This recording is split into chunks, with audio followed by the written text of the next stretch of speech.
Maturantët sot janë nënshtruar provimit të detyrueshëm nga gjuha amtare, përkatësisht nga gjuha dhe letërsia maqedonase, shqipe, turke ose serbe.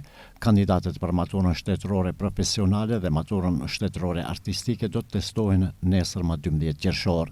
Procesi i maturës këtë vit zhvillohet sipas kalendarit të përcaktuar, ku provimi i parë ekstern u organizua më 6 qershor. Atë ditë kandidatët ju nënshtruan provimin nga lënda zgjedhore varësisht nga lloji i maturës, gjuha e huaj, matematikë ose histori. Sipas të dhënave të publikuara në fillim të procesit, për maturë janë paraqitur gjithsej 14.587 maturant. Provimi i detyrueshëm nga gjuha amtare konsiderohet një nga pjesët më të rëndësishme të maturës shtetërore, pasi përmbyll arsimin e mesëm dhe është një nga kushtet për regjistrim në fakultete.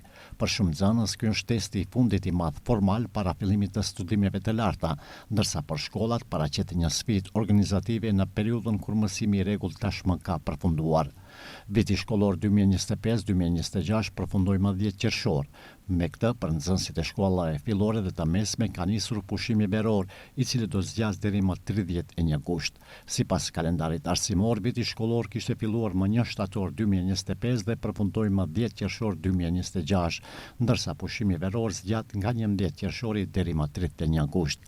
Por shkollat mbeten detyrimet administrative, organizimi i mësimit plotësues dhe provimeve përmirësuese, ndërsa për shumicën e nxënësve fillon një pushim prej rreth 2 muaj gjys para nisjes së vitit të ri shkollor.